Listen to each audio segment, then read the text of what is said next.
Nah, jadi tiga kelompok ini memiliki pengalaman historis terhadap kota suci Yerusalem.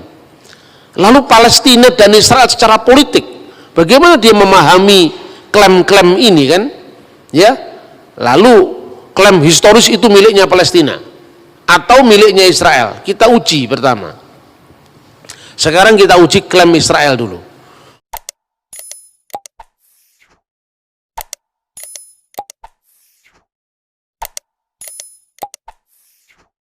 Nah, saudara-saudara yang terkasih dalam Tuhan, dengan munculnya agama Islam, kota Yerusalem punya status baru, yaitu kota suci ketiga setelah Mekah dan Madinah. Tapi itu kapan mulainya? Maka semua klaim-klaim baik itu Yerusalem itu miliknya Islam, itu tanah wakaf sampai akhir zaman misalnya, kemudian dia Yahudi, untung orang Kristen tidak terlalu ikut mengklaim. Karena apa? Bagi orang Kristen, Yerusalem baru itu lebih penting ketimbang Yerusalem sekarang. Sekalipun keterikatan kita dengan Yerusalem lama ini tetap ada, karena ini historis sifatnya, sejarah sifatnya, antara nubuat dan penggenapan, antara simbol dan hakikat. Makanya tidak mungkin ada perjanjian baru tanpa perjanjian lama. Tidak mungkin ada Israel baru yang disebut gereja tanpa Israel yang lama. Sedangkan simbolnya aja mulai Pesah, Paskah juga sama kok. Kitabnya orang Yahudi utuh-utuh kita terima tanpa revisi apapun. Soal beda terjemahan itu lazim lah. Yang luar biasa kan gini, orang dituduh kitabnya palsu. Ini pembahasan besok.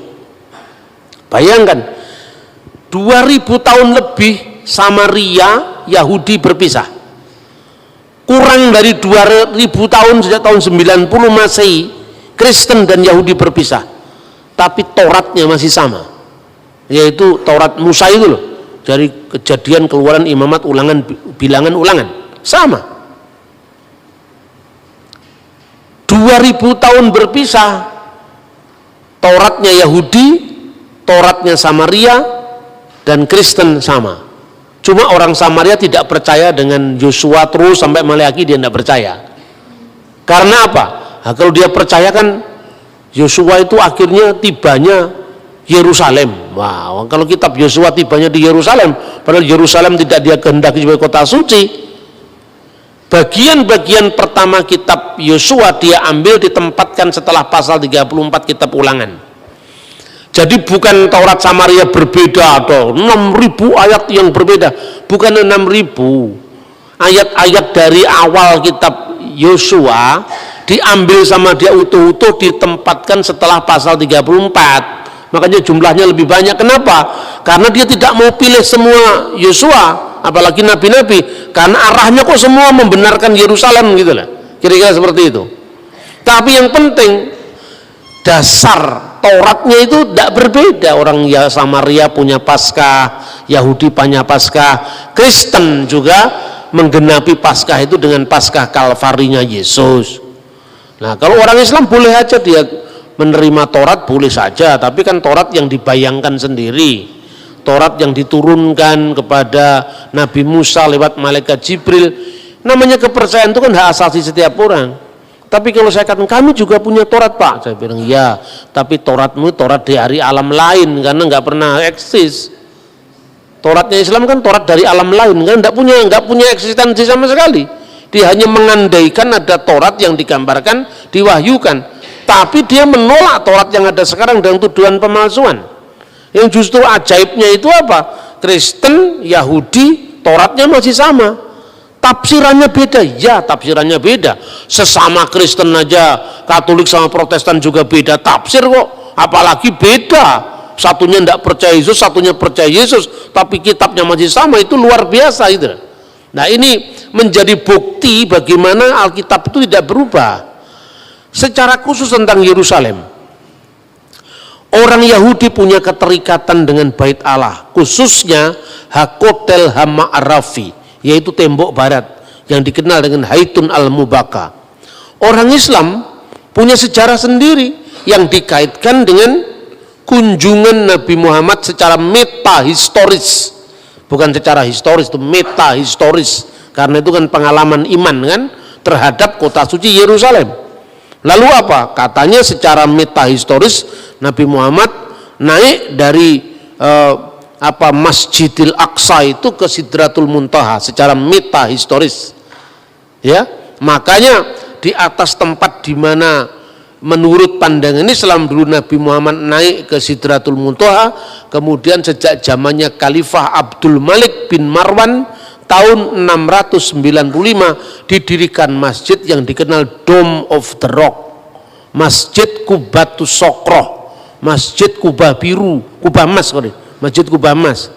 Lalu kira-kira tahun 705 anaknya dari Abdul Malik bin Marwan namanya Khalifah Walid bin Abdul Malik bin Marwan mendirikan satu masjid yang dinamakan sesuai dengan ayat Al-Quran, Maha Suci Allah yang telah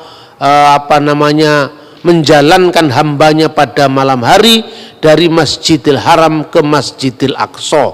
Berdasarkan kata Masjidil Aqsa yaitu masjid yang jauh, Khalifah Walid bin Abdul Malik bin Marwan jauh setelah zaman Nabi Muhammad menamakan masjid ini berdasarkan surat Isra tadi, dinamakan Masjidil Aqsa tahunnya 705. Sementara Nabi Muhammad meninggal 632.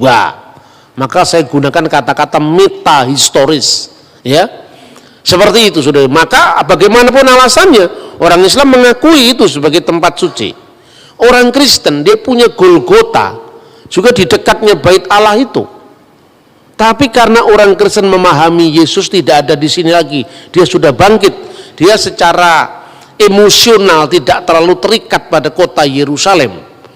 Dia terikat pada nama Tuhan Yesus, lebih terikat pada peristiwa kebangkitan Yesus itu. Meskipun orang Kristen juga sangat mencintai kota Yerusalem karena eksistensi Golgota ada di sana. Nah, jadi tiga kelompok ini memiliki pengalaman historis terhadap kota suci Yerusalem. Lalu Palestina dan Israel secara politik, bagaimana dia memahami klaim-klaim ini kan? Ya. Lalu klaim historis itu miliknya Palestina atau miliknya Israel? Kita uji pertama. Sekarang kita uji klaim Israel dulu.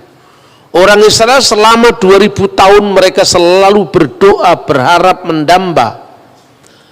Mereka selalu mengatakan tahun ini kita di sini lasana habba'ah Yerusalem, tapi tahun depan kita di Yerusalem. Itu bukti liturgis bahwa mereka selalu merindukan kota Yerusalem sekalipun mereka terserak-serak di seluruh dunia. Yang kedua, di dalam teks yang tadi sudah saya kutip yaitu Megillat Ta'anit, gulungan puasa, orang Yahudi mengakui dokumen itu tahun 160 Bait Allah diruntuhkan, dibakar dengan api tepat di tanggal 9 bulan Ab atau tanggal 5 Agustus tahun 70 Masehi sekitar sembahyang Minkah, yaitu jam 3 petang. Tanggalnya, tahunnya, sampai jamnya dicatat loh saudara-saudara. Artinya kalau orang yang tidak terlibat betul dalam pengalaman sejarah Yerusalem pasti tidak bisa menulis seperti itu. Iya kan? Itu satu. Bedakan dengan pengalaman metahistoris kaum Islam tadi. Identifikasi kota Yerusalem itu terjadi baru sejak zamannya Khalifah Abdul Malik bin Marwan. Penamaan Masjidil Aqsa itu dinamakan berdasarkan Quran. Jadi namanya sudah ada, masjidnya belum ada. Artinya ini berbeda dengan pengalaman orang Yahudi di mana jamnya, tanggalnya, tahunnya, ritualnya masih ada sampai hari ini yang namanya puasa perkabungan Tis'a B'Ab. Kemudian data di luar Alkitab. Data di luar Alkitab, pertama saya menemukan prasasti yang ditulis oleh Fir'aun Merenpetah. Itu berkuasa kira-kira tahun 1213 sampai dari 1203 sebelum Masehi.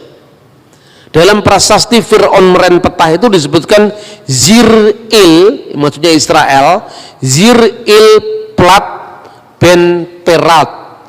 Israel telah dibiarkan gersang, benihnya tidak ada lagi. Ini setelah peristiwa Eksodus.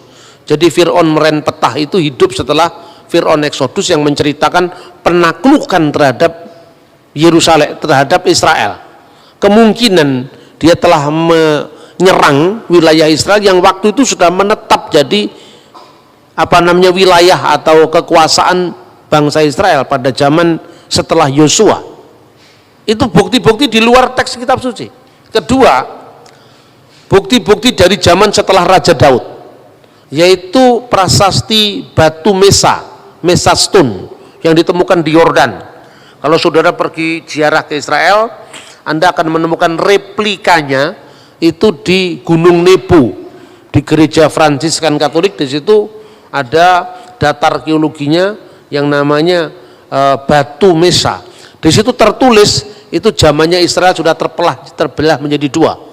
Israel di Samaria, Yehuda di Yerusalem. Kira-kira prasasti itu muncul tahun 850, ada kata-kata Omri Melek Yisrael. Omri Raja Israel. Jadi artinya Israel sebagai negara yang berdaulat dengan teritorial tertentu itu sudah ditulis dalam prasasti meren petah dari abad 12 sebelum Masehi.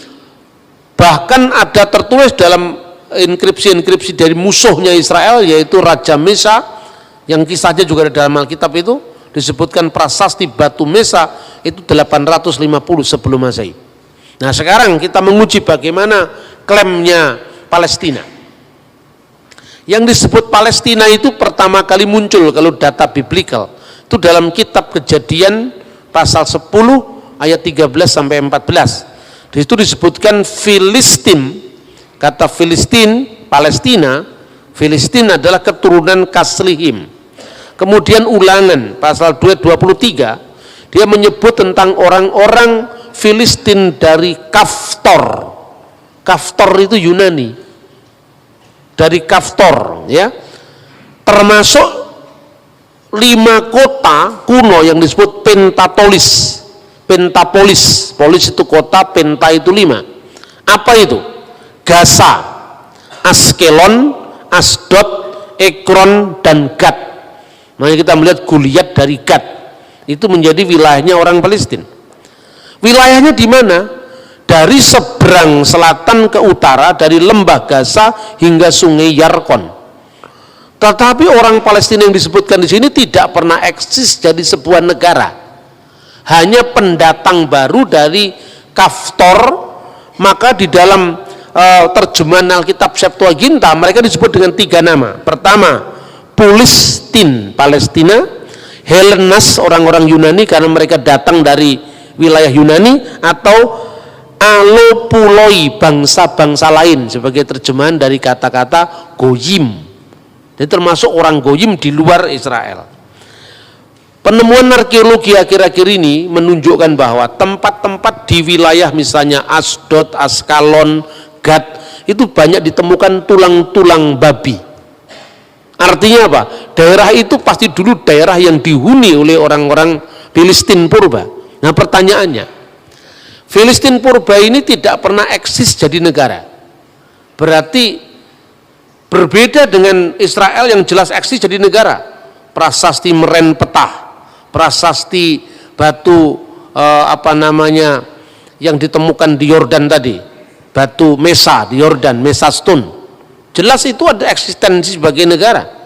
Sementara Filistin itu adalah pendatang. Tapi apakah Filistin dalam zaman Alkitab itu sama dengan Palestina sekarang? Nah, itu yang jadi masalah. Nah, kita akan lihat contoh bahwa orang Palestina sebagai pendatang itu ditulis di dalam Sefanya 2 ayat 5. Yosabe Hebel Hayam Kretim, penduduk tepi laut orang-orang Kreti. Kreti itu pulau Kreta dari Yunani. Yang kedua misalnya disebut juga tadi disebutkan Filistin Kaftorin, orang-orang Palestina yang datang dari daerah yang namanya Katfor. Ini menunjukkan eksistensi orang-orang pendatang di Yerusalem. Bagaimana dengan ungkapan Al-Quran sekarang? Nah ini penting ini. Justru anehnya Al-Quran sendiri kalau ini dijadikan rujukan sebagai konflik agama. Justru di dalam Al-Quran surat Al-Maidah ayat 21 menegaskan bahwa kepada Musa, kaumnya Musa telah diberikan tanah suci, yaitu Israel. Disebutkan di dalam surat Al-Maidah 21 digambarkan Nabi Musa itu menyampaikan kepada kaumnya, ya qaumi udkhulu al-ardal muqaddasal lati kataballahu lakum.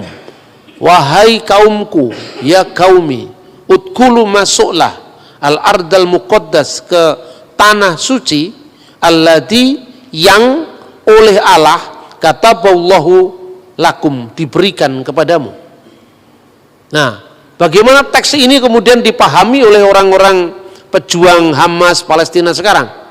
Sejak orang-orang Israel menolak Muhammad sebagai nabi terakhir, maka perjanjian ini sudah batal katanya. Dan sekarang tanah Palestina itu sebagai tanah wakaf yang diberikan oleh Allah kepada umat Islam sampai akhir zaman. Itulah. Jadi ini Quran ini katanya batal karena sejak orang Yahudi menolak Isa al-Masih dan Muhammad, itu kira-kira. Nah itu satu. Kemudian kalau Palestina itu, Palestina modern, memakai dalil agama untuk menguasai Israel, maka mereka harus mau disamakan dengan apa yang dikenal dalam Quran kaum raksasa, kauman jabarin. Kauman jabarin, orang-orang raksasa yang diusir dari tanah suci bersamaan dengan masuknya kaum Musa, dan itu disebutkan di dalam surat Al-Maidah ayat 22. Kacau kalau itu dilakukan, kalau dalil agama.